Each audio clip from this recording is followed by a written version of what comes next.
So Stranger Things season 5 volume 2 is out, and this is just going to be some unedited ramblings on the season so far.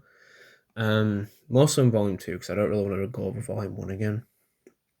The first thing I want to touch on is I feel like Max's plotline this season has just been so pointless.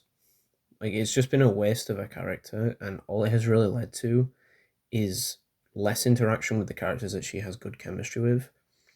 Effectively, her only purpose this season has been to lead Holly out of the mindscape to be led back into the mindscape again. Like what has that whole plot line really even accomplished? Like the only thing that entire plot line has accomplished at all is the fact that they know that they're gonna merge the world. So that's his plan. That's the only thing that plot line has accomplished this whole season.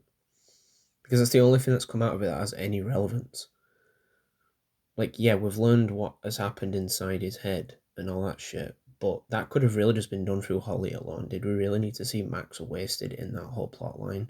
Because in the end, none of what she's done this season has had any real relevance, to be quite honest with you.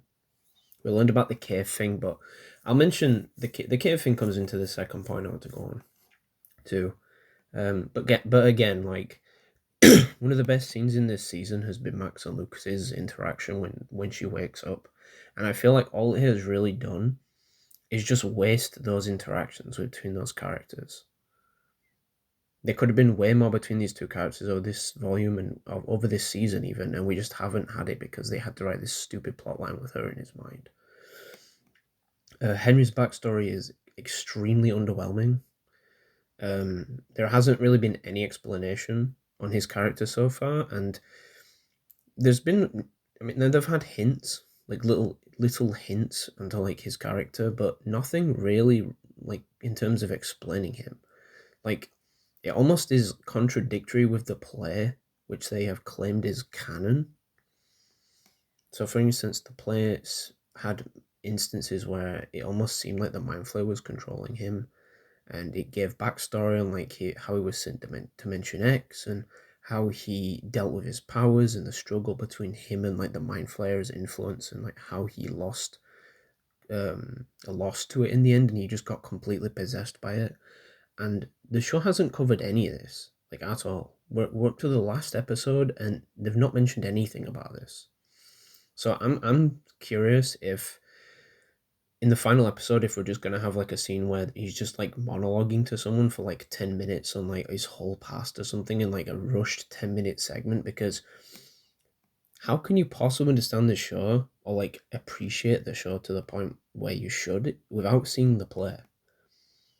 Because the villain's motives so far are basically non-existent. It's like, okay, he wants to smash Dimension X into Earth, but for what reason? Like, why? What is his reasoning for doing that? And obviously, we've got the reason that he hates humans and all this shit, but like, that's not really a motive to do what he's doing. He could have just stayed in that dimension on his own and just basically been like, fuck humanity, fuck Earth, I'm just gonna stay here and ignore him. But like, it's just very strange to me. Like, why he's even doing what he's doing. And again, if they had just included the play content in the show to a degree, they should have had a full episode dedicated to his backstory, like covering everything that the play did, maybe trim some parts out that don't really need to be included, but just generally have an explanation to his backstory, and we haven't got it so far.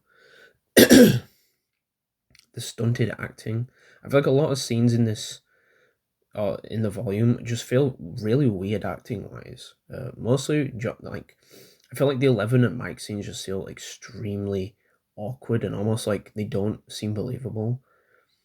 Like these characters should have just basically in season 4 just been written as friends and just got rid of the whole relationship like starts of it, because it just isn't brought across well in season 5 at all. I feel like these scenes just feel very strange and almost like acted very awkwardly.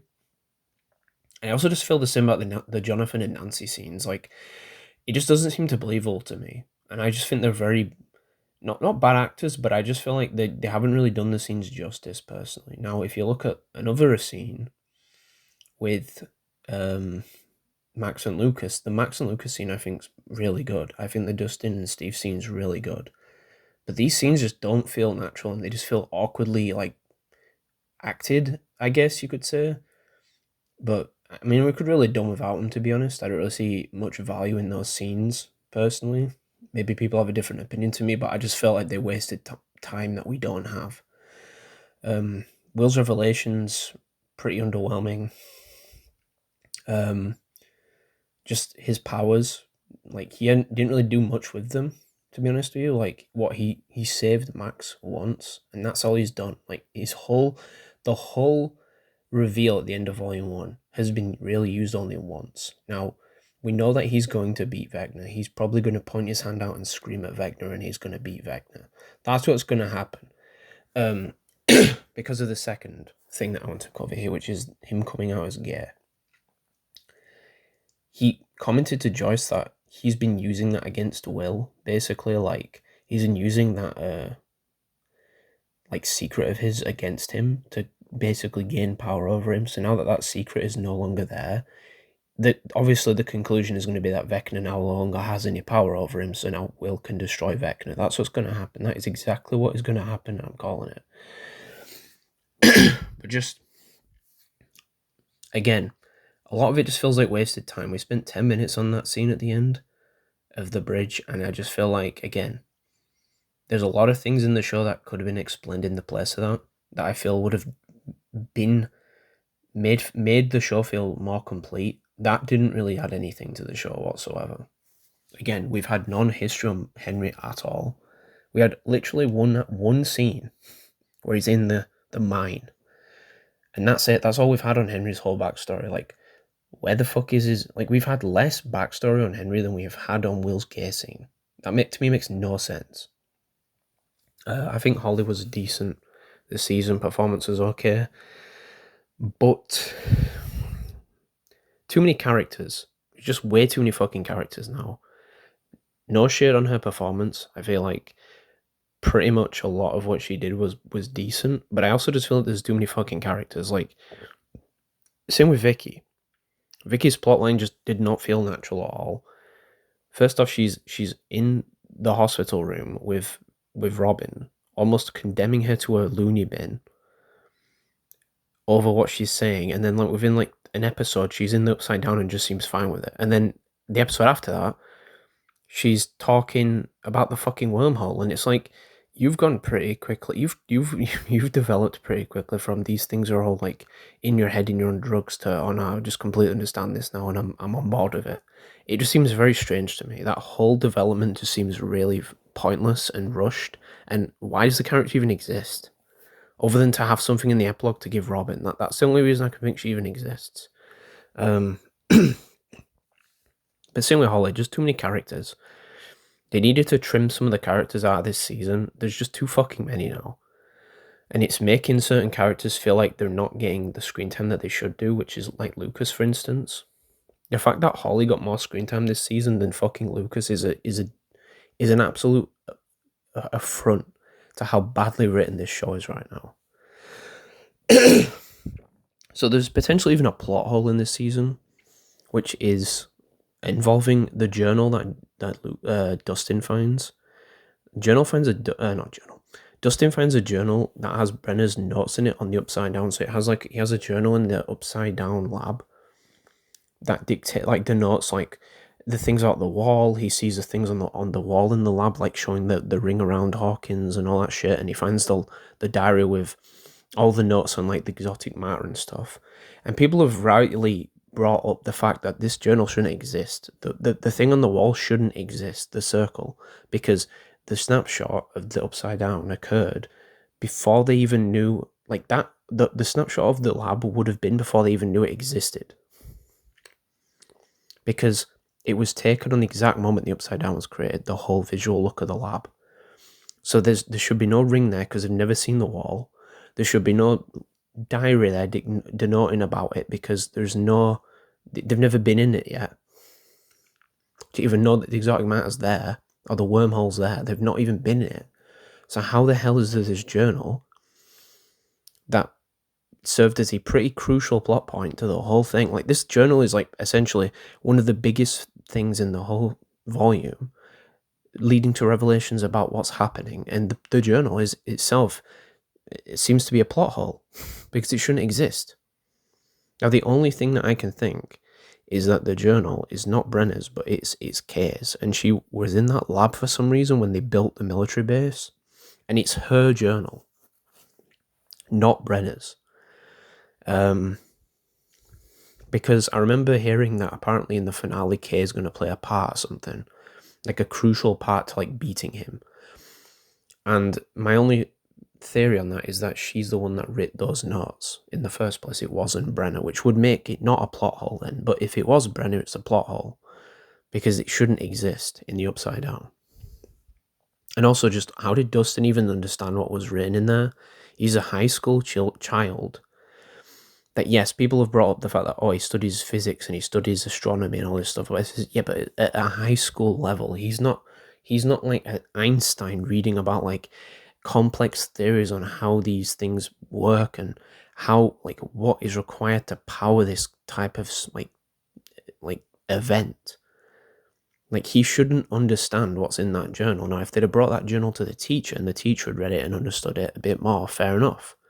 But Dustin should not understand anything that's in that fucking journal because it should be way beyond his level of expertise. But the fact that he literally looks at this journal and understands it within 5 minutes or something is ridiculous, to be perfectly honest with you. I just felt like that was a really poor way to like kind of like, okay, we need to figure out a way to bring this into the cast's understanding or to the character's understanding, but we can't figure out a natural way to have this happen. So we're just going to shove this journal there and have Dustin understand it, and then he can explain it all. And that's how I feel like that whole scene play is the purpose of. It would have made more sense if Brenner was just alive and he explained it to them. Like, that would have made more sense to me. Like, yes, he was killed in season 4, but just make him survive again. I mean, they've done it millions of times now with other characters. Just let him survive and explain it to the characters once and for all what the fuck is going on. The wormhole itself was just very rushed. It felt poorly explained and just felt like they brushed over it in like minutes. They're sat in that room, all of them, and they're just going over the plans, and they just like brush over the whole fact that this wormhole exists in like minutes. And they've got a plan on how to defeat him, and they know how the wormhole's going to work and all this stuff. It's like, it's very strange. It's kind of like characters are just beating to the drum of the plot, but they're not acting like the writing makes sense for these characters to know what the hell they're on about. They're just kind of been like, the characters obviously know where it's going because they're reading a script, but it's almost like the characters themselves, this isn't how the characters would act at all. It's just very strange to me. Personally, I think they just didn't explain that at all. I feel like that's like something that should have been kind of developed over the whole season and not just shoehorned in at the last like 2 episodes, personally. And just Vecna has been so underwhelming this season. He's done almost nothing. He spent his whole time in his mindscape with them kids and done fucking nothing of any value. Like, the best scene in this whole season is him showing up and fucking destroying all those fucking militaries, and then he just doesn't do anything. Like, he hasn't fucking done anything. And even his actions don't make any sense. Like, why did he not kill Will after he made him spy? Why did he not kill any of them when he went through the portal to kill the military? Like, he must have known that these were a collection of the group of people that were going to fight against him, and he just left them all. Conveniently, the only ones that aren't hurt by him.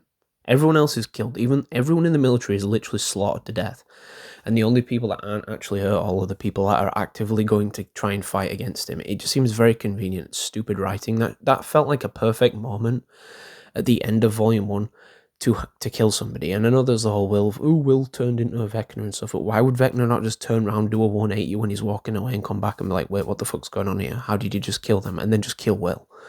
Like, I felt that's what should have happened. It's just really dumb.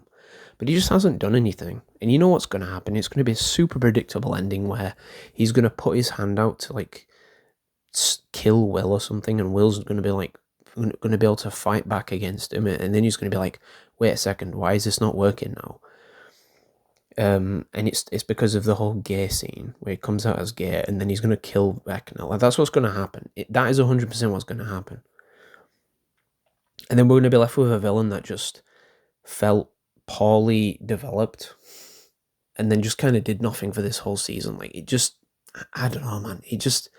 It feels so stupid. Like, most of interactions this season have been with characters he has no past with. He's not even spoken to Eleven the whole season. Why? When over the past, like, 3 seasons, we were taught this idea that he has, like, a relationship with Eleven, and he's got this past of her, and he wants to, like, get revenge and stuff, and then this season he's just not even spoken to her, or had any interaction with her at all. They've not even seen each other.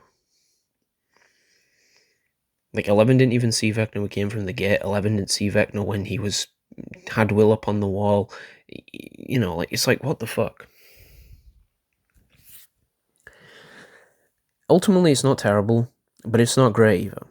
I've seen shows that are written worse and have had worse conclusions, but this is not aiming for a great conclusion. This is gonna feel like this is gonna be a show with another underwhelming, disappointing ending. And I think it's going to be very divisive, and I think people are going to pretty much compare it to Game of Thrones Season 8, because it's not the case of, like, that the chips haven't been laid out. It's just, and that the pieces aren't good. It's just, they've kind of been meandering for multiple seasons now, and they haven't really spent any of the time from season 3 or 4 that well. And now when it's come to the end where they have to shove all the chips on the board, they've kind of just rushed it and not really explained it coherently. And there's people that are like, oh, well, I know what he's on about.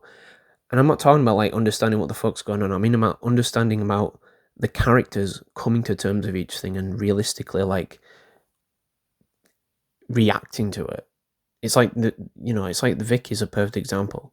She goes from being a character that wants to throw a person in a loony bin because of what's been said to her to, oh, I'm now in the Upside Down and I'm fine with it. And now I'm being explained something about a fucking wormhole and I'm perfectly fine with it. Like, that's how that character develops over 2 episodes. And that, to me, is a perfect example of how the whole development has been this season. It's been so fucking silly, written so stupidly, and all the best characters have been wasted. Max and Lucas, again. Best chemistry on set, best characters in the show besides Vecna and Dustin. Dustin also gets a shout out. Completely wasted. Vecna, completely wasted this season. Max and Lucas, completely wasted this season. We get more time spent on Eleven, a bland, flat character with no real fucking character whatsoever, and Mike, another bland character. Like, all the most bland fucking characters are the ones that get the spotlight put on them, and I just don't understand why. Like, they're so bland. Like, Mike, Will, and Eleven are such bland fucking characters, and I think it's because their actors just aren't very good. But it's very fucking weird to me how the best actors in this show have almost had no real screen time in the final season of relevance, like long screen time. But the characters that have the most bland, boring fucking characters, like Nancy and fucking Jonathan and Will, Eleven and fucking Mike, are the ones with all the fucking screen time this season. That's all I'm going to say.